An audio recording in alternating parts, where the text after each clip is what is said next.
ये है तेज मशायरा मीडिया 96।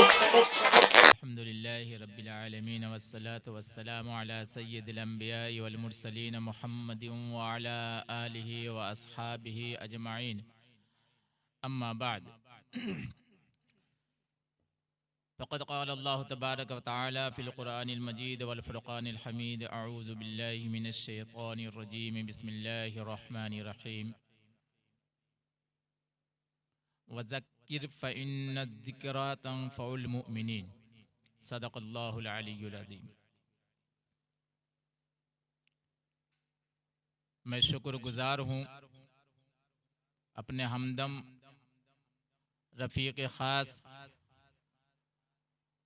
और अंग्रेज़ी ज़बान में कहा जाए तो क्लास फेलू, उर्दू ज़बान में कहा जाए तो दरसी साथी हज़रत मौलाना मोहम्मद अखलाक साहब रहीमपुरी समस्तीपुरी का, उन्होंने मुझ जैसे नाचीज़ को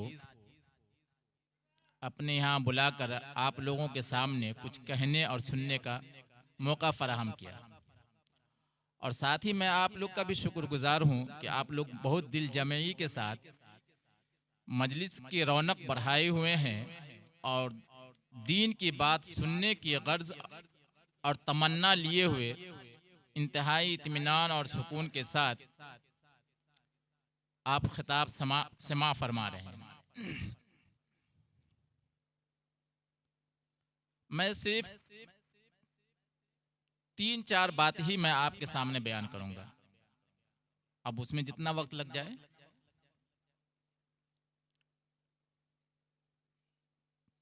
अल्लाह तबारक व तआला ने इरशाद फरमाया, वज़क्किर फ़इन्नज़्ज़िक्रा। तमाम मुसलमान और पूरी इंसानियत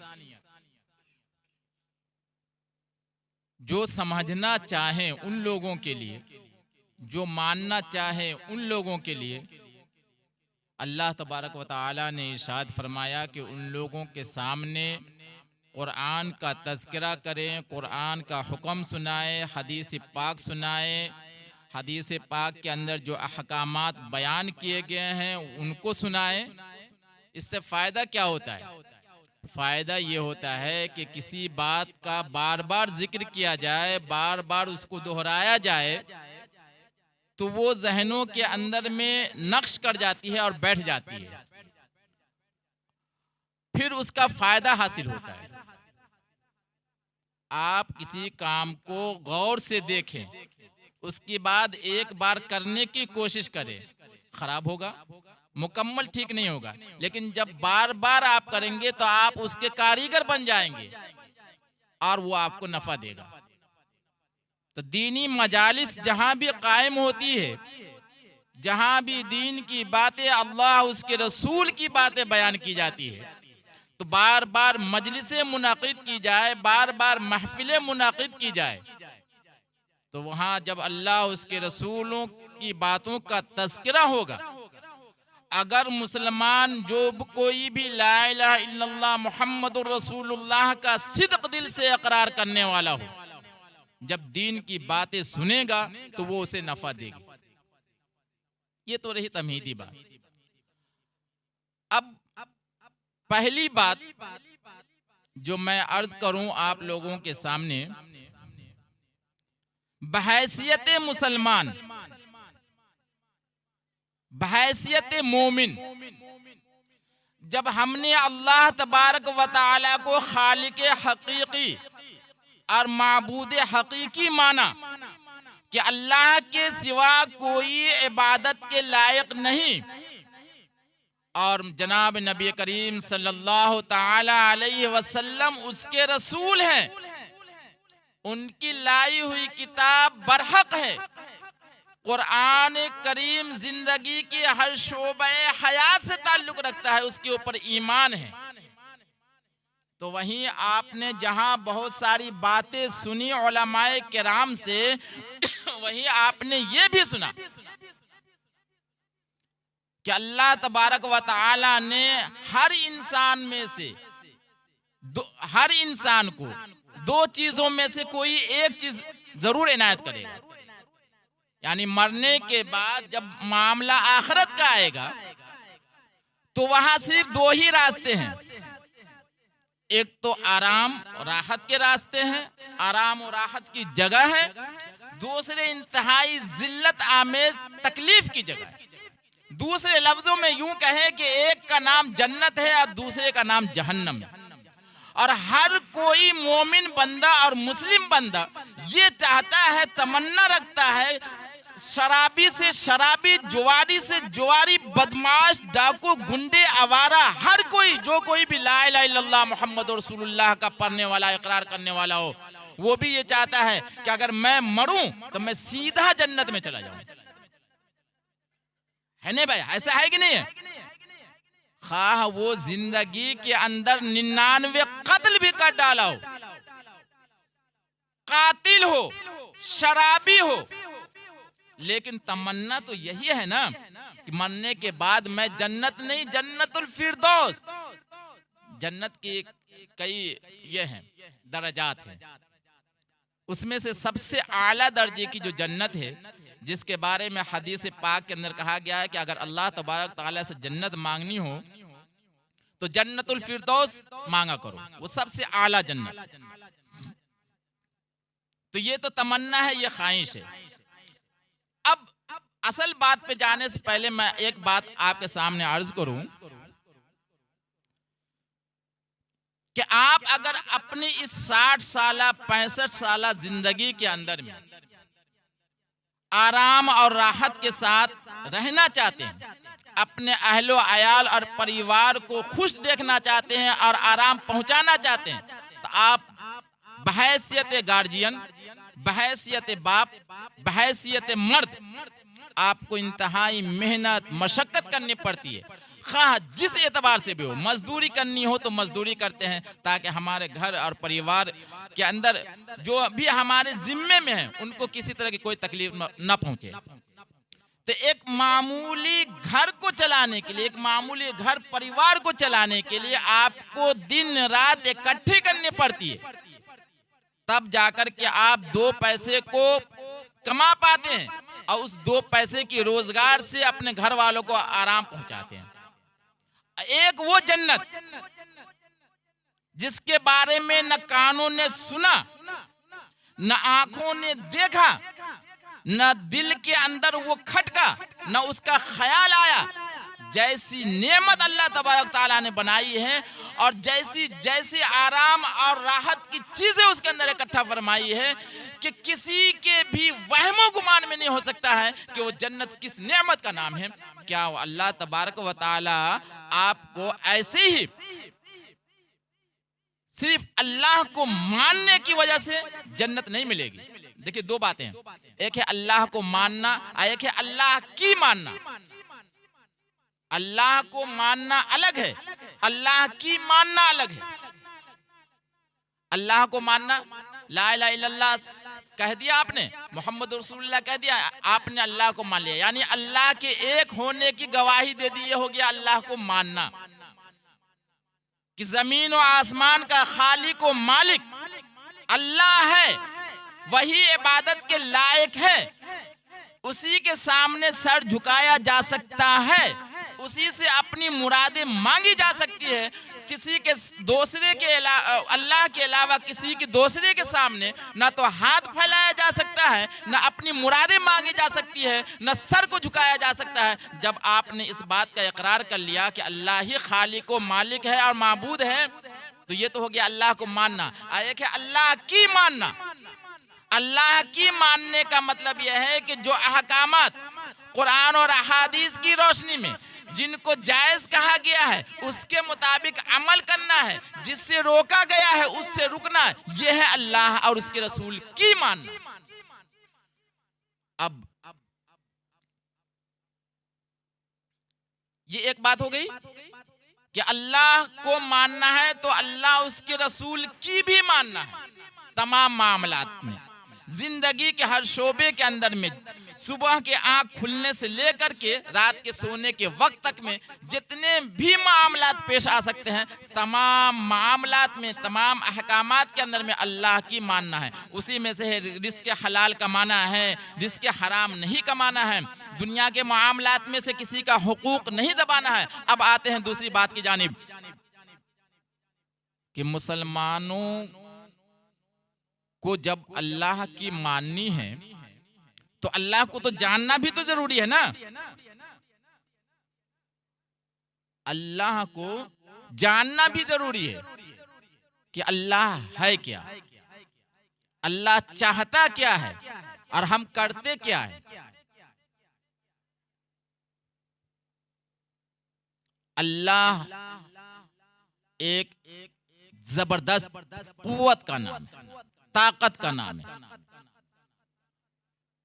उस जैसा कोई नहीं है, उसका कोई शरीक नहीं है, न उसकी बादशाहत में, न उसके किसी भी जर्रे के अंदर में। अल्लाह तबारक तआला कुन फयकून के जरिए से दुनिया को तहस नहस भी कर सकता है, जिस तरीके से दुनिया को कुन फयकून के जरिए से आबाद भी किया हुआ है।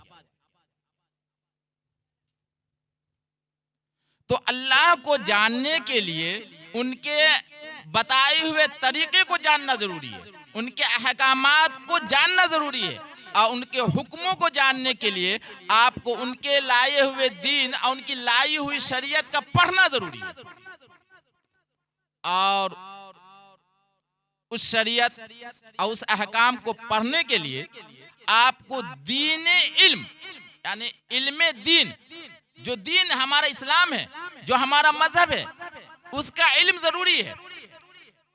हम ये नहीं कहते हैं कि हर आदमी का आलिम बनना जरूरी है, हम ये नहीं कहते हैं कि हर आदमी का हाफिज बनना जरूरी है, लेकिन हम इतना जरूर कहेंगे कि हर आदमी के लिए इतना इल्म जरूरी है जिससे हलाल और हराम की तमीज पैदा हो सके, जिससे हमारी इबादत सही हो सके।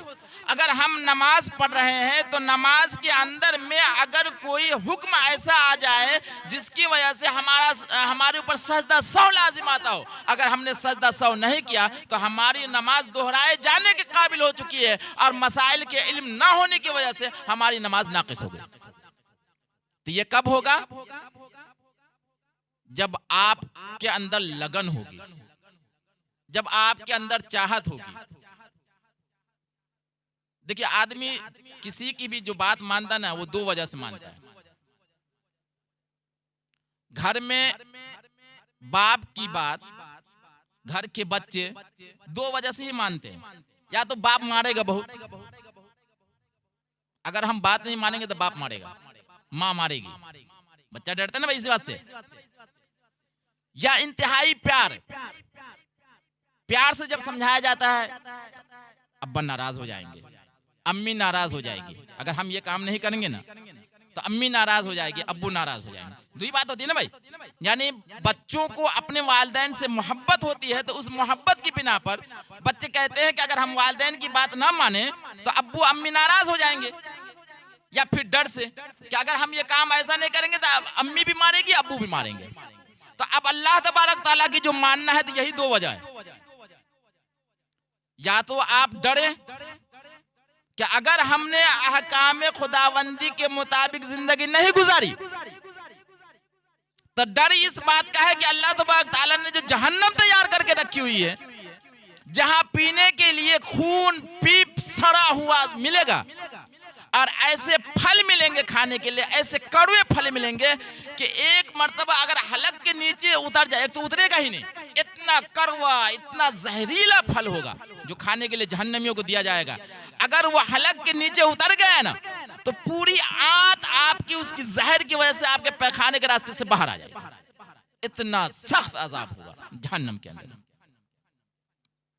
जो मामूली जहन्नम का अजाब दिया जाएगा इस उम्मत मोहम्मदिया के तमाम लोगों में से, खाह काफिर हो, ईसाई हो, यहूदी हो, जो कोई भी हो, उनमें से जो सबसे हल्का अजाब दिया जाएगा वो है जनाब नबी करीम सल्लल्लाहु ताला अलैहि वसल्लम के यानी चचा ख्वाजा अबू तालिब, उनको सबसे हल्का अजाब दिया जाएगा।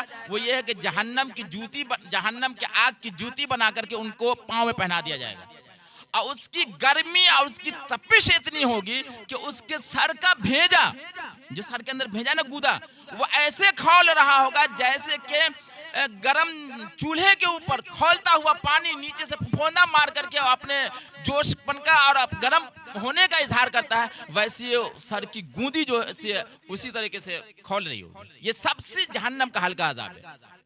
और सख्त जहन्नम के अजाब का तज़किरा करने और सोचने से तो रूह कांप जाती है। तो या तो इस डर की वजह से कि अगर हम अल्लाह तबारक ताला की नहीं मानेंगे तो अल्लाह तबारक ताला हमें जहन्नम में डाल देगा, और जहन्नम का अजाब और वहां की जो तकालीफ है बयान करने से मैं आजिज़ हूं। या तो फिर अल्लाह से मोहब्बत, अल्लाह के डर से, या तो अल्लाह की इबादत करें, या अल्लाह से मोहब्बत की वजह से। क्यों? हम एक नाचीज, एक ऐसा पानी, एक ऐसा गंदा पानी अगर कपड़े पे लग जाए तो फौरन उस कपड़े को धो दिया जाता है। गंदगी लग गई, नापाक कतरा है, उसने हमको उस गंदे पानी नापाक कतरे से वजूद बख्शा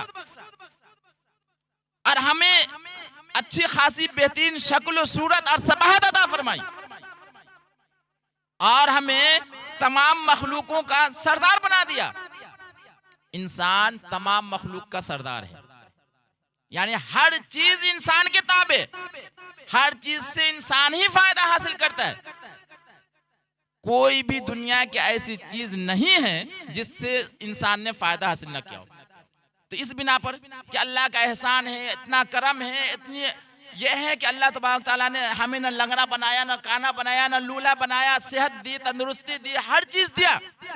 तो हमारा भी तकाजा यह है कि जो हमारे हर तरह का ख्याल रखता हो, हमारे आराम और राहत और हमारे हर चीज़ का जब ख्याल रखता हो, तो उसके तकाजे में कम से कम यह है कि हम उससे मोहब्बत करें। अब मोहब्बत जब करेंगे तो उसका इजहार करें। इजहार ये होगा कि हम उसके हुक्म को मानकर उनके जो अहकामात हैं उनके मुताबिक ज़िंदगी गुजारें और अपने आप को उसके मुताबिक ढालें। तो अल्लाह की मान के चलना है। उसमें से एक दो बात हो गई। तीसरी बात यह है कि हर आदमी ये चाहता है कि अगर मैं कुछ नहीं कर सका तो मेरे बच्चे मेरा नाम को रोशन कर सके, मेरे बच्चों की वजह से भी कम से कम मैं पहचाना जाऊं कि मैं फला आलिम का बाप हूं, मैं फला हाफिज साहब का बाप हूं, मैं फला कारी साहब का बाप हूं। कभी ऐसा होता है कि बच्चों की पहचान बाप की वजह से होती है, कभी ऐसा होता है कि बाप बच्चों की वजह से बाप की पहचान होती है कि नहीं होती है। अगर कोई बाप मिसाल तौर पर मुखिया है, कलेक्टर है, सरपंच है, दारोगा है, कहते फला दारोगा का बेटा है, फला मुखिया का बेटा है, फला सरपंच का बेटा है, ये बाप की वजह से बच्चों की पहचान होती है। कभी ऐसा होता है कि बाप तो अपनी जिंदगी में गुमनाम था, समाज में उसकी कोई हैसियत नहीं थी, उसको कोई पूछने वाला नहीं था, लेकिन अल्लाह तबारक ताला ने उसके बेटे को, उसके मुस्तकबिल को ताबनाक बनाया, रोशन बनाया, और उसका नाम का शोहरा है, उसकी इज्जत है, लोग उसकी वाहवाही करते हैं, लोग उनको हाथों पे लिया करते हैं। तो बच्चों की वजह से भी वालिदैन का नाम रोशन होता है। तो आप ये चाहते हैं कि अगर हमारे बच्चे आगे चल करके हमारे लिए कुछ बन सके तो दो सूरत है, या तो दुनिया के एतबार से या दीन के एतबार से। दुनिया के एतबार से कुछ बनाना चाहे, पूरी दुनिया आपके लिए खुली है, डॉक्टर बनाए, इंजीनियर बनाए, कलेक्टर बनाए, प्रोफेसर बनाए, कुछ भी बनाए, कोई हुनर सिखला दे, कुछ भी सिखला दे, उस एतबार से भी आपका नाम रोशन हो जाएगा, लेकिन वो दुनिया तक महदूद रहेगा। क्यों? इस वजह से कि आपका बेटा अगर डॉक्टर, इंजीनियर, कलेक्टर, प्रोफेसर बन गया ना, तो आप बच्चे से डरेंगे कि कहीं मेरा प्रोफेसर बेटा मुझसे नाराज ना हो जाए, मेरा इंजीनियर बेटा मुझसे नाराज ना हो जाए। आप उनकी मजलिसों में गंदे लिबास या ढंग का लिबास ना हो तो आप पहनकर नहीं जा सकते, कि मेरे बेटे के इंसल्ट हो जाएगी। आप बच्चे से डर रहे, उनके इंसल्ट से डर रहे। एक सूरत दुनिया वाली आ गई, दूसरी सूरत है दीन वाली। दीन वाली, आप अगर खुदा न खास्ते कहीं आपके बच्चे का प्रोग्राम चल रहा हो और आपके बच्चे ने आपको मदऊ किया हो कि आप जरूर तशरीफ लाएं, तो वो फखरिया कहेगा ये है मेरे वालिद साहब, मैं इनका लड़का हूं। वो फखरिया अंदाज में कहेंगे कि मेरे वालिद साहब यही है, किसान है, खेती बाड़ी करते हैं, मजदूरी करते हैं, लेकिन इन्होंने खेती बाड़ी करके मजदूरी करके मुझे पढ़ाया और आज इस मकाम पर मैं पहुंचा। तो आपका बच्चा फख्र करेगा और आपका सर भी फख्र से ऊंचा करेगा। तो बच्चों की तरबियत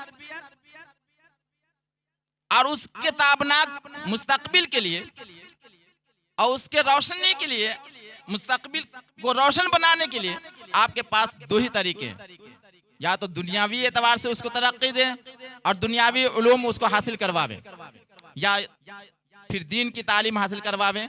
और जब दीन की तालीम हासिल करवाएंगे तो उससे आपको एक फायदा है, क्योंकि जब इंसान मर जाता है ना, तो अपनी जिंदगी में आपने चाहे जितना सदका किया हो, खैरात किया हो, लोगों की भलाई काम किया हो, सामाजिक काम किया हो, कुछ भी किया हो, आपके मरने के बाद आपका नामा आमाल बंद, रजिस्टर बंद, अब कुछ नहीं लिखा जा सकता। लेकिन हाँ, एक बात लिखी जा सकती है, वो क्या? अगर आपने अपने बच्चे को सालेह और नेक बनाया हो, नेक, नमाजी नहीं, हाफिज नहीं, आलिम नहीं, शर्त नहीं है, नेक होना शर्त है। अनेक होने के लिए वो चाहे आलिम होगा तो भी नेक होगा, हाफिज होगा तो भी नेक होगा, जाहिल होगा तो भी नेक होगा। क्या? कि अल्लाह के अहकाम के मुताबिक जिंदगी गुजारने वाला हो, सौम व सलात का पाबंद हो, हलाल व हराम की तमीज रखने वाला हो, और हुकूकुल इबाद से लेकर के हुकूकुल्लाह तक को बखूबी अंजाम देने वाला हो, उसके हुकूक को अदा करने वाला हो। ये नेक और सालिह औलाद का लक्षण है। तो मरने के बाद आपके जो बच्चे जो कोई भी अमल करेंगे, जितना सवाब आपके बच्चे को मिलेगा उतना ही सवाब आपके नामा अमाल में, आपके रजिस्टर में भी दर्ज किया जाता रहेगा। और अगर आपके बच्चे ने अपने बच्चे को कोई दीन का काम सिखला दिया, उसने हाफिज बना दिया, आलिम बना दिया, कारी बना दिया, मुफ्ती बना दिया या दीनदार ही बना दिया, तो बेटे से पोते तक पहुंच गया। अब पोता जो भी करेगा तो पोता की वजह से आपके बेटे को मिलेगा, और आप चूंकि बेटा आपका था और आपके बेटे की वजह से वो पोता आया तो आपको भी मिलेगा। यानी नस्ल दर नस्ल सिलसिला कयामत तक जारी रहेगा। अगर इसी तरह कोई ना कोई एक औलाद, कोई ना कोई एक नस्ल जो है से अगर दीनदार बनती चली गई, लेकिन आप प्रोफेसर बनाए, इंजीनियर बनाए, डॉक्टर बनाए, तो जरूर उनका अपना जाती फायदा तो होगा, लेकिन आपका फायदा होगा इसकी कोई गारंटी नहीं है। यही वजह है कि कल कयामत के दिन जहां हुकूकुल इबाद का मसला आएगा ना, उसमें से एक मसला यह भी आएगा कि कल कयामत में आपका बेटा जो डॉक्टर है, आपने अपनी सारी जिंदगी गाढ़ी कमाई को उनकी डॉक्टरी के ऊपर खर्च कर दिया, आपने जमीन जायदाद बेच करके अपने बच्चे को तालीम दिलाई, लेकिन अगर खुदा न खास्ते उसका चाल चलन ठीक नहीं हुआ, दीन की राह पर नहीं चला, अहकाम खुदावंदी को नहीं माना, दुनिया के ऐश आराम में पड़ गया और नाफरमानी की, और इस नाफरमानी की वजह से अगर वो जहन्नम में चला गया तो जहन्नम में जब जाने वाला होगा तो अल्लाह तबारक तआला के यहाँ अदालत लगेगी, जहां इंसाफ होगा, जहां घूसखोरी नहीं चलेगी, टेबल के नीचे से कुछ नहीं चलने वाला है, घर जाकर के जज की खरीदो फरोख्त नहीं की जा सकती, वकीलों को खरीदो फरोख्त नहीं किया जा सकता है, उसके ईमान को नहीं खरीदा जा सकता है। तो वहां फैसला होगा, इंसाफ होगा। वो बच्चा जब देखेगा कि मेरा बाप खुद तो दीनदार रहा, मुझे भले दुनियावी एतबार से डॉक्टर बना दिया, इंजीनियर बना दिया, और अपने दीनदारी की वजह से मेरा बाप जन्नत में जा रहा है, तो अल्लाह तबारक तआला क्या कहेगा? अल्लाह सवाल, मसला हल किया जाए। क्या सवाल है? अल्लाह इसने मेरा हक अदा नहीं किया, मेरे वालिद साहब जो आज जन्नत में जा रहे हैं इनको जन्नत में जाने से रोक दिया जाए, इसने मेरा हक अदा नहीं किया। क्योंकि जब बच्चे पैदा होते हैं ना तो वालिदैन के ऊपर कई हुकूक फौरी तौर पर लाजिम हो जाते हैं। सबसे पहला हक यह है कि उसका बेहतरीन माना खिज, जिसके अंदर अल्लाह उसके रसूल या किसी सहाबा के नाम का तस्करा हो, ऐसे नामों के साथ, बेहतरीन नामों के साथ उसका नाम रखा जाए।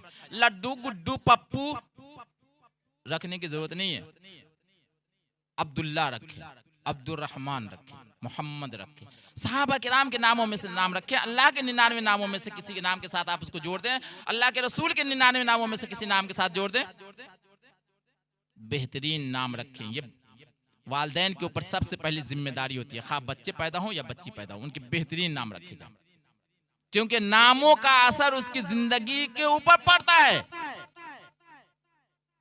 अगर आपको यकीन ना आवे ना तो आप ऐसे नामों को तलाश कीजिए। मिसाल के तौर पर जिनका नाम उमर फारूक हो, जिनका नाम उमर फारूक हो, मैं मिसाल के तौर पर पेश कर रहा हूं, वो इंसान बहुत जलाली होता है। क्या होता है? बहुत जलाली, बहुत गुस्सेवर होता है। चूंकि खलीफा सानी हजरत उमर फारूक रजी अल्लाह ताला अन्हु खुद बहुत जलाली थे। फारूक लक़ब क्यों मिला?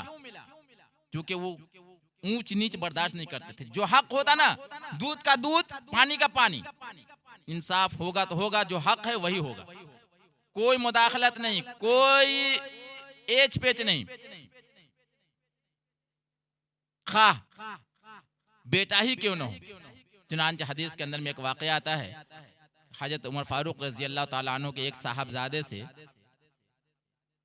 गलत हो गया, गुनाह का काम हो गया, और साबित होने के ऊपर कोई रियायत नहीं की कि ये मेरा बेटा है। कोड़े लगवाए, कोड़े, पूरे कोड़े लगवाए, जितना शरीयत हुक्म देती है उतने पूरे कोड़े गिनती करके लगवाए।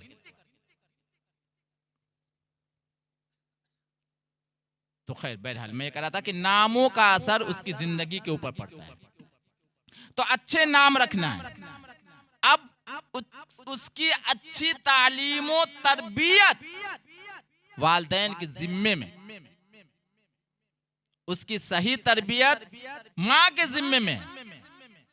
गोद से ही उसको ऐसी कहानियां सुनाए, ऐसे सबक आमोज वाकयात सुनाए, सहाबा के सुनाए, दीन की बातें सुनाए, ताकि उसका जहन शुरू से ही दीन की तरफ मायल हो और दीन से उसको रग़बत हो सके।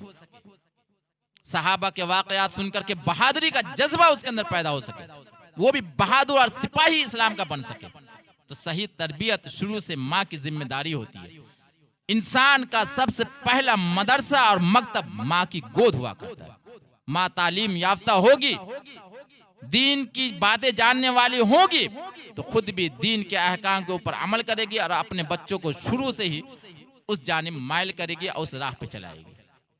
उसके बाद जब बच्चा थोड़ा चलने फिरने और ढंग तरीके से बोलने के काबिल हो जावे, तो सबसे पहले आप उसे अगर कुछ भी नहीं पढ़ाना हो तो दीन के जो बुनियादी अकायद हैं, इस्लाम के जो बुनियादी अकायद है जिसका ताल्लुक तौहीद और रिसालत से है, इतना इल्म उसको सिखाना और उसको पढ़ाना फर्ज है आपके जिम्मे।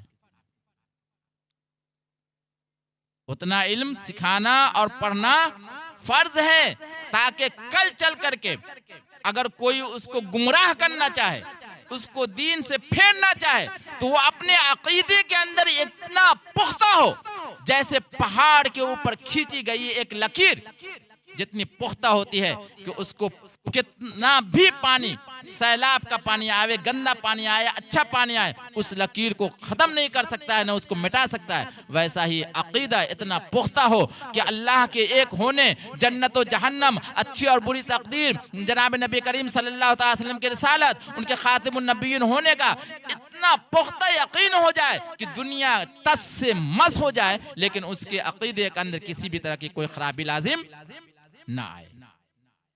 तो इतना इल्म तो सिखाना आपके ऊपर जरूरी है अपने बच्चों को। लेकिन अगर आप आगे बढ़ करके पढ़ाना चाहें, हाफिज कुरान बना दे, आलिम दीन बनावे। अगर हाफिज कुरान अगर आप बनाएंगे ना तो बहुत फायदा होगा।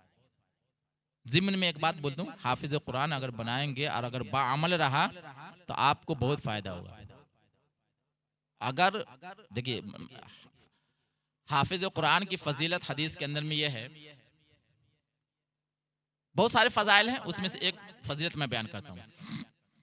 जो बाअमल होगा, अब ये नहीं कि पढ़ करके खुद भी भूल गया, न नमाज से उसका ताल्लुक है, न दीन से कोई ताल्लुक है, और कल्ला सोफा तालमुन हो गया, कल्ला सोफा तालमुन, वो हीरो कट बाल और वो हीरो कट जींस पैंट, तो ऐसे हाफिज आलिम की कोई जरूरत नहीं है और उसको वो फजीलत नहीं मिलेगी जो हदीस पाक के अंदर में। जनाब नबी करीम सल्लल्लाहु अलैहि वसल्लम ने इरशाद फरमाया कि एक हाफिज कुरान को इज्जत बख्शने के लिए, जो उन्होंने अपने सीने में कुरान को महफूज रखा और उनके अहकामात के मुताबिक ज़िंदगी गुजारी है, तो कल क़यामत में अल्लाह तबारक तआला उसकी इज्जत बख्शने के लिए, उसकी अजमत और उसके मर्तबा को लोगों के सामने जाहिर करने के लिए ऐसे 10 लोग, उनके खानदान, उनके अफराद में से ऐसे 10 लोगों की सिफारिश करने का मौका दिया जाएगा और हक दिया जाएगा जिनके ऊपर जहन्नम का टिकट कंफर्म हो गया हो। मिसाल के तौर पर एक शख्स बाप है, वो खुद शराब पीता रहा, लोगों के हुकूक दबाता रहा, किसी के भी हक की रियायत नहीं की और उसी हालत में उसकी मौत हो गई, तो आप क्या कहेंगे? जन्नती कहेंगे या जहन्नमी कहेंगे? जाहिर बात है कि एक मुसलमान है तो गुमान तो अच्छा ही रखेंगे, लेकिन उनके अमाल और उनकी करतूत की वजह से ऐसा लगता है कि वो जहन्नम में जाने वाले होंगे। नहीं भाई, बहैसियत मुसलमान तो गुमान हमको अच्छा ही रखना है कि पता नहीं कौन सी अदा अल्लाह तबारक तआला को उसकी प्यारी हो गई हो और वो जन्नत में चला गया हो, लेकिन जाहिरी तौर पर गुमान तो यही है कि वो जहन्नम में जाने वाला होगा। अगर खुदा न खास्ते उसका बाप जहन्नम में चला गया तो उसे हक मिलेगा कि 10 आदमी को लेकर के जाओ अपने साथ जन्नत में। तो हर इंसान किसको लेकर के जाएगा? अपने यानी जन्नत में चला जाए और उसका माँ बाप जहन्नम में, किसी को गवारा होगा?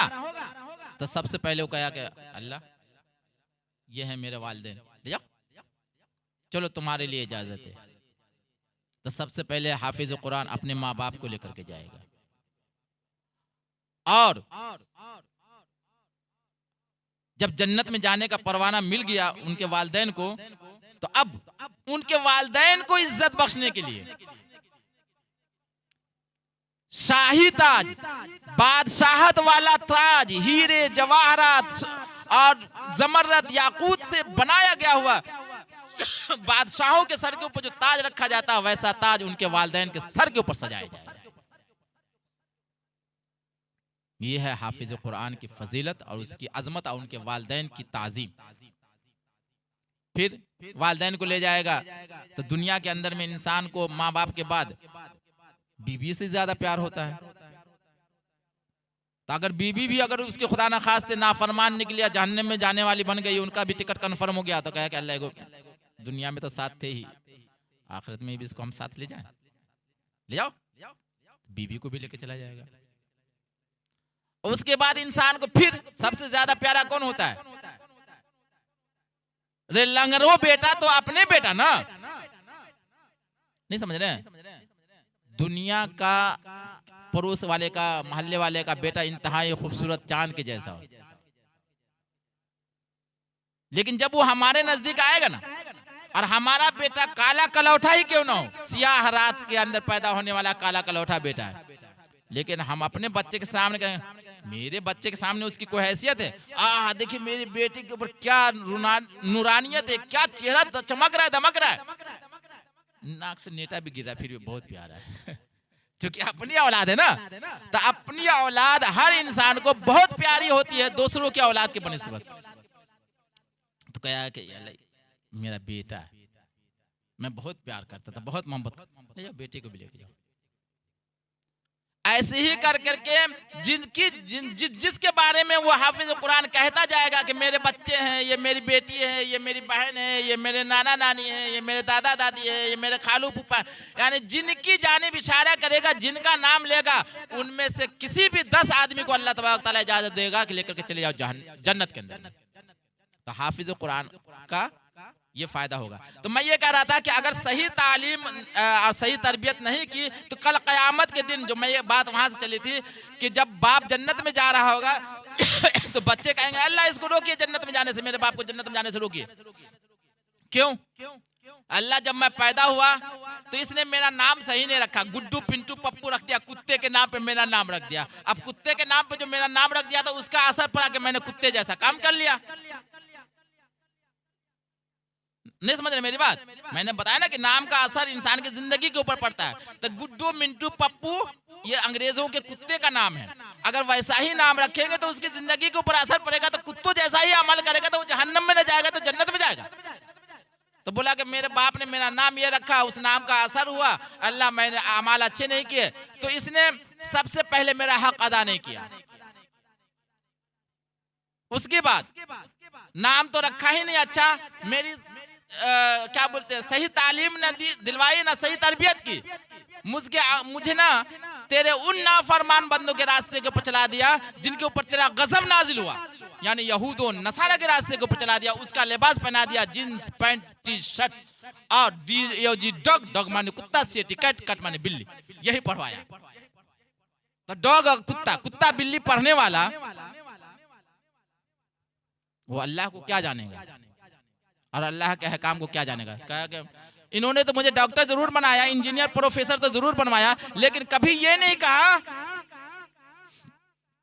कि तूने नमाज नहीं पढ़ा है तो आज तेरा खाना बंद।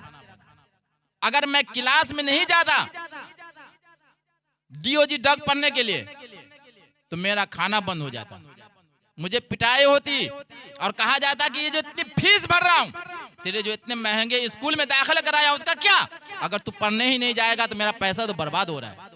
डांटे भी पड़ती, पिटाई भी होती, सख्त बातें भी सुननी पड़ती, लेकिन अगर मैं नमाज नहीं पढ़ा तो कभी इसने उस हदीस के मुताबिक अमल नहीं किया जिसमें तेरे प्यारे नबी सरकार दो आलम सल्लल्लाहु अलैहि वसल्लम ने फरमाया था कि अगर बच्चा 7 साल का हो जाए तो उसे नमाज पढ़ने का प्यार से हुक्म दिया जाए और उसको नमाज पढ़ने के लिए मस्जिद तक लाएं। वालदैन में से जो बाप है माथुरी जाएगी मस्जिद, बाप लेकर के आए अपने साथ, खुद भी नमाज पढ़े, बच्चों को भी नमाज पढ़ाने की तरगीब दे, उसको आदत डाले। लेकिन 7 साल से लेकर के 10 साल तक में अगर उसको आदत ना पड़ी, नमाज का पाबंद ना हुआ, तो अब नमाज छोड़ने के ऊपर उसकी पिटाई करनी थी। कभी इन्होंने मेरी पिटाई नहीं की। जब मेरी पिटाई नहीं की तब मैं सुधरता कैसे? मैं तो बिगड़ता ही चला गया। इनको परवाह नहीं थी, मुझे क्या परवाह, मैं तो मासूम था। मेरे दिल के ऊपर, मेरे जहन के ऊपर जो इनको नक्श करना था वही नक्श हुआ, उसी के मुताबिक मैंने जिंदगी गुजारी। अगर ये दीनी बात मेरे जहन के अंदर बैठाए हुए थे, दीन माहौल के अंदर मुझे डाले हुए थे, तो दीनी माहौल मेरे ऊपर असर क्या होता, मैं उसके मुताबिक जिंदगी गुजार रहा होता। इस वजह से मेरे वालिद साहब को रोक दिया जाए, जन्नत में जाने नहीं दिया जाए। उसके बाद तीसरा बच्चा कहेगा अल्लाह, तीसरा हक ये था कि मेरी जो शादी करनी थी, अगरचे हर नौजवान आकिल बालिग को शरअन इजाजत है कि वो अपनी पसंद की शादी कर सकता है, ये शरअन है। लेकिन राबता एक सामाजिक बात कि हर इंसान की शादी उसके वालिदैन करते हैं, उसके माँ बाप उसका रिश्ता ढूंढते हैं जो समाज में, क्योंकि यही सही तरीका है, इसी को समाज कबूल करती है। अपनी पसंद की शादी को समाज कबूल नहीं करती है, उसे गलत निगाह से देखते हैं, गर्चे शरअन इजाजत है। तो इसने जो मेरी बहू तलाश की, यानी जो मेरी बीवी तलाश की, वो भी मुझ जैसी जाहिल गंवार उज्जट को तलाश करके दे दिया।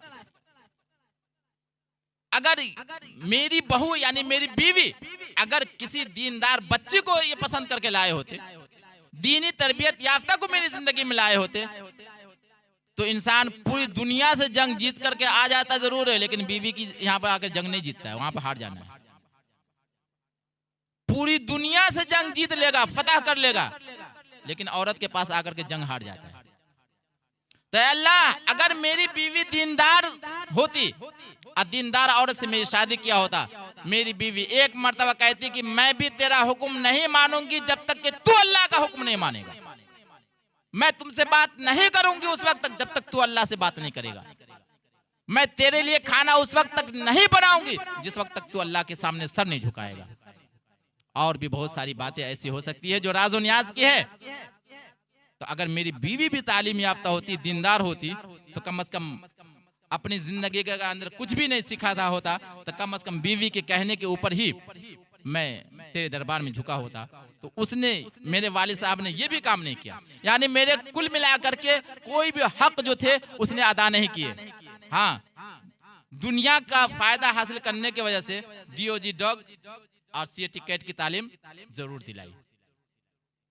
तो एक बच्चा जिसको आप पूरी पूंजी लगा करके, पूरी जिंदगी का सरमाया लगा करके डॉक्टर इंजीनियर बनाते ना, कल कयामत में आपके खिलाफ गवाही देने के लिए खड़ा हो जाएगा।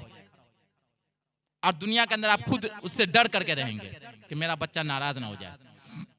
लेकिन एक दीनदार, अगर आप बच्चे को दीनदार बनाएं, सही तालीम और तरबियत का ख्याल रखें, तो बच्चा से आपको डरने की जरूरत नहीं है, बल्कि बच्चा आपसे डरेगा। क्यों?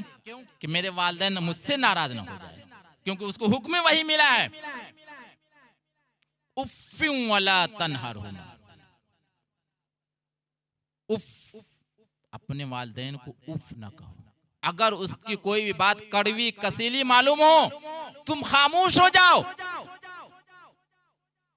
उसके साथ जबान लड़ाने और उनकी बातों का जवाब तुर्की पर तुर्की देने की जरूरत नहीं है।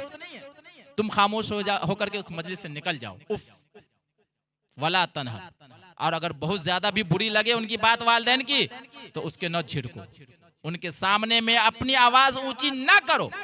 तो एक दीनदार बच्चा, उसको ये डर है और खौफ है कि कहीं हमारे वालिदैन हमारे किसी आवाज के ऊंचे होने की वजह से, गरजदार होने की वजह से, जवानी के जोश में कोई बुरा भला कह देने की वजह से अगर वालिदैन नाराज हो गए तो चूंकि वो जानता है कि माँ के कदमों के नीचे जन्नत है, तो वहीं बाप जन्नत का दरवाजा है, जाएंगे कैसे? भाई किसी घर में जाने के लिए आपको दरवाजा खोलने की जरूरत है ना, तो बाप तो जन्नत का दरवाजा है, वो खुलेगा नहीं। अब माँ जन्नत है तो जाएगा कैसे? माँ के कदमों के नीचे जब जन्नत है, अब बाप जन्नत का दरवाजा है, तो वो दोनों को नाराज करके जन्नत हासिल कर लेगा? नहीं करेगा। तो जो दीनदार बच्चा होगा, जो आलिम दीन होगा, जो शरीयत का जानने वाला होगा, वो आपसे डरेगा कि हमारे वालिदैन हमसे नाराज ना हो जाए। और दुनियावी तालीम दिलाइएगा ना, तो आपको उससे डरना पड़ेगा कि मेरा प्रोफेसर बेटा नाराज ना हो जाए। यही फर्क है। क्या है? एक वाकया मुख्तसर सा मैं बयान करके अपनी बातों को मैं खत्म करना चाहता हूँ। मैंने किताब के अंदर एक वाकया और एक हिकायत पढ़ी। एक आदमी को अल्लाह तबारक तआला ने यके बाद दीगरे 4 लड़के इनायत फरमाए। बड़ा लड़का बहैसियत मर्द होने के, उसने अपनी बीवी से कहा कि मैं अपने बच्चे को इंजीनियर बनाऊंगा। बीवी ने एहतजाज किया, नहीं, मैं अपने बच्चे को इंजीनियर नहीं, मैं आलिम बनाना चाहता हूँ, हाफिज बनाना चाहती हूँ। तो वही एक मसला आड़े आ गया। हाफिज कुरान की कोई समाज में इज्जत है? आलिम दीन की समाज में कोई इज्जत है? लोग अपने उसको जूतियों की नोक के ऊपर रखते हैं, चूंकि उनके मुआशी हालात सही नहीं होते। 2000-4000 की नौकरी करते हैं, उसमें उसकी जिंदगी का क्या गुजारा होगा? क्या वो खुद खाएगा? क्या अपने बच्चों की सही तालीम और तरबियत का नज़्म नस्क कर सकेगा? ऐशो आराम दुनिया के हासिल कर सकेगा? नहीं करेगा, यकीनन नहीं करेगा। लेकिन उसको ये पता नहीं कि एक हाफिज कुरान, एक आलिम दीन का जैसा लिबास होता है, जो इत्र, जो खुशबू, जैसा रहन सहन, जैसा ढंग तरीका उसका होता है, किसी बड़े प्रोफेसर और किसी बड़े इंजीनियर डॉक्टर का नहीं होता। समझ रहे हैं कि नहीं? बहुत फर्क है। बारीक नुक्ता है, समझने की जरूरत। जिद मर्दों के आगे औरत हाजिरी। बड़ा बच्चा इंजीनियर, दूसरा बच्चा डॉक्टर, तीसरा डॉक्टर प्रोफेसर। चौथा बच्चा जब बारी आई तो बीवी ने जिद कर लिया कि आज मैं आपकी बात नहीं मानूं, मैं इसको मदरसे में दाखिला कराऊंगी, मैं इसको हाफिज और आलिम जरूर बनाऊंगी, चाहे आपको मुझसे तू मैं झगड़ा लड़ाई कुछ भी करना पड़े, मैं हर बातों के लिए तैयार हूं, लेकिन मैं इसको इस बार मैं आपकी बात नहीं मानने वाली हूं, मैं इसको हाफिज कुरान और आलिम दीन जरूर बनाऊंगी। बहरहाल शौहर भी कहा कि भाई हक तो बराबर है ना, जहां मेरा बच्चों के ऊपर हक है वही माँ का भी तो हक है ना, क्योंकि 50-50 है ना।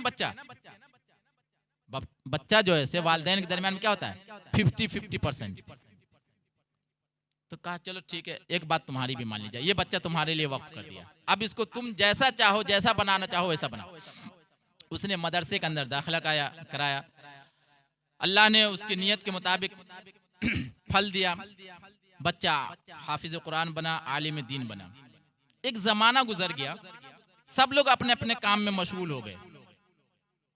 बड़ा बच्चा प्रोफेसरी इंजीनियरी, जो डॉक्टर है डॉक्टरी कर रहा है, और ये बेचारा मदरसे में पढ़ाने वाला मदरसे में पढ़ा।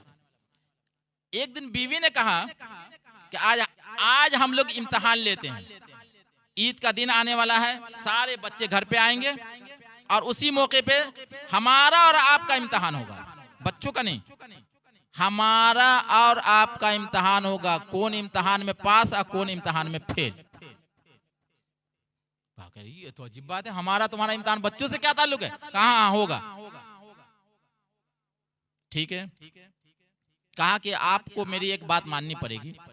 शौहर ने कहा क्या? आप वो जो दूसरे वाला बेडरूम है ना, जिसमें बच्चे दाखिल नहीं होते हैं, किसी भी जरूरत के लिए दाखिल नहीं होते, आप उस बेडरूम में जाएं, केमार बंद करें और केमार के अंदर से जो एक मामूली सा सुराख दिख रहा है ना, वहां से आप सिर्फ झांक करके देखते रहें कि हो क्या रहा है, एकदम खामोश रहेंगे, आप कुछ भी नहीं बोलना है। सारे बच्चे, ईद का मौका था, सारे बच्चे घर पे आ रहे थे। इत्तेफाक ये है कि सब लोग ईद से एक दिन पहले आते हैं, वक्त की किल्लत होती है ना, एक दिन पहले सारे बच्चे दोपहर के वक्त में पहुंच रहे हैं, यके बाद दिगरे। माँ आंगन में एक चिटाई ली हुई, खाट और बाल को बिखेरे हुई, कपड़ा को फाड़े हुई और मिट्टी वगैरह बदन में लगा करके खूब रो रही है, खूब चिल्ला रही है, खूब अपने शौहर को बुरा भला कर रही है, ऐसा है वैसा है फला है ढका है। बड़ा बच्चा आया सफर से, घर में दाखिल हुआ, माँ क्या हुआ? अरे क्या बताओ, तेरे बाप ने आज मुझे बहुत मारा, 24-25 साल की मोहब्बत को जो है एक सेकंड के अंदर में गारत कर दिया, देख कितनी पिटाई की, मेरी कमर टूटी जा रही है, मेरे को बहुत दर्द हो रहा है, कपड़े फाड़ दिए, मेरे बाल देख कैसे बिखरे। बड़े बच्चे ने कहा, बाप को गाली देते हुए, जो मैं नहीं यहाँ पर इतने मजमे में बयान नहीं कर सकता हूँ, माँ बहन की गाली देते हुए, बाप को गाली देते हुए कहा, तूने ऐसा किया, देखता हूँ उसको। गाली देते हुए कहा, मैं देखता हूँ उसको। इतना कहकर फिर अपने कमरे में गया, घुसा तो घुसा ही रह गया, लेकिन बाप को गाली दे दिया, बाप सुन रहा है। दूसरा बच्चा आया, उसने भी वही कहा। तीसरा बच्चा आया, वो भी उसने कहा, किसी ने तसल्ली नहीं दी, किसी ने कुछ नहीं कहा। जब चौथा बच्चा आया जो आलिम था, हाफिज था, वो बैठ गया, माँ के साथ चारपाई पे बैठ गया, बहुत प्यार से सर सोलाया, आंसू पोंछा और तसल्ली दी। वालिदा मोहतरमा, जो आदमी आपको 24-25 साल में उफ नहीं कहा, इतनी मोहब्बत से रखा, तो क्या लगता है कि हमेशा एक जैसा ही होता है? कभी कभी बर्तन के अंदर झनक पैदा हो जाती है। अब जब झनक पैदा हो जाए तो बर्तन को बर्दाश्त करना पड़ता है। बर्तन क्या करना पड़ता है? बर्तन को बर्दाश्त करना पड़ता है कभी कभी। तो अगर वालिद साहब ने अगर 24-25 साल के बाद अगर कुछ तल्ख कह ही दिया, बुरा भला कह ही दिया, और गुस्से की वजह से अगर एक आध दो तमाचे मार ही लिए, तो आपको तो बर्दाश्त करना चाहिए, हिम्मत करनी चाहिए। और उन एक मामूली गलती के ऊपर सारी मोहब्बत को आप मटिया मेल कर रही हैं, सारे उनके अच्छे कारनामे को मटिया मेल कर, ये तो अच्छी बात नहीं है।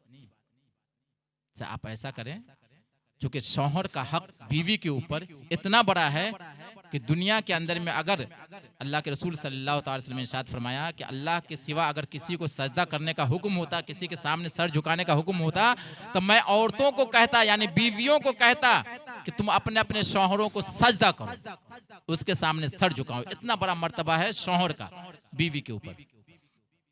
तो इतना बड़ा मर्तबा है, अगर अपने मर्तबा के ही एतबार से अगर कुछ कह दिया तो आप सह लें। हम वालिद साहब को समझाएंगे कि मार कुटाई ना करें, चूँकि आपकी रफ़ीक़ हयात है, आप भी जरा बर्दाश्त काम लें। हम दोनों आदमी आप लोग सुलह कर ले, कल ईद है, और हम वालिद साहब को जरूर समझा देंगे। उसके बाद क्योंकि माँ तो नाटक की हुई थी ना भाई, माँ नाटक करके बैठी हुई थी ना, वो बच्चा भी अपने कमरे में चला गया, अब बीवी उठ के चले गई अपने शौहर के पास। देखा आपने, आंखों से देखा, कानों से सुना, ये है आपके डॉक्टर, ये है इंजीनियर, ये है प्रोफेसर, ये है मेरा गरीब हाफिज आलिम बेटा। ये है मेरी चॉइस, वो है आपकी चॉइस, ये है मेरी पसंद, वो है आपकी पसंद। देख लीजिए फर्क जमीन और आसमान का। बाप के आंख से धड़ धड़ धड़ धड़ न रुकने वाले आंसू का जो सैलाब जारी हुआ, तो ईद की खुशी भी गम के अंदर में उस वालिद मोहतरम के लिए तब्दील हो। तो ये है दीन का फायदा और दीनदारी का फायदा कि बच्चे वालिदैन से डरते हैं और दुनियावी तालीम के अंदर में वालिदैन बच्चों से डरते हैं। तो अगर आप उन्हें उसकी सही तालीम और तरबियत का ख्याल नहीं किया और उसको आपने इतना इल्म नहीं सिखाया जिससे वो अल्लाह उसके रसूल को पहचान सके, अल्लाह उसके रसूल की मान करके अपनी ज़िंदगी गुजार सके, तो कल क़यामत में वो आपका गिरेबान पकड़ लेगा और अल्लाह के सामने में हुज्जत करेगा और अल्लाह के सामने में अपनी तमाम जो कमियां कोताही है उनके हक़ में की गई है वो आपके सामने बयान करेगा। तो मैं ये कह रहा था कि हर मुसलमानों को चाहिए कि अपने बच्चों को ना हाफिज़ कुरान बनाए, ज़रूरी नहीं, आलिम दीन बनाए, ज़रूरी नहीं, लेकिन इतनी तालीम जो अहादीस मुबारक के अंदर में है कि तलबुल इल्म फरीज़तुन अला कुल्लि मुस्लिम व मुस्लिमा, कि हर मुसलमान मर्द और औरत के ऊपर इल्म दीन का सीखना फ़र्ज़ है। कितना फ़र्ज़ है? जिससे हलाल और हराम की तमीज़ आ सके, जिससे इबादत सही हो सके, नमाज के अंदर जो कमियाँ कोताहियाँ हुई हैं उसको दुरुस्त कर सके, हुकूकुल इबाद को अदा कर सके, हुकूकुल्लाह को इबादत कर सके, वालिदैन के हक़ को अदा कर सके, बीवी बाल बच्चों के हक़ को अदा कर सके। इतनी तालीम का सीखना और सिखाना फ़र्ज़ है। कम अज़ कम आप अपने बच्चों को इतनी तालीम ज़रूर दिलाएं। अल्लाह तबारक व तआला हम लोगों को कहने और सुनने से ज़्यादा अमल करने की तौफ़ीक़ अता फ़रमाए। व आखिर दावाना अल्हम्दुलिल्लाह। अगर ये वीडियो अच्छी लगे तो चैनल को सब्सक्राइब करें और बेल आइकन ऑन करें। Uploader Mohammad Samiullah 70 61 57 21 40 mobile number से रब्ता करें।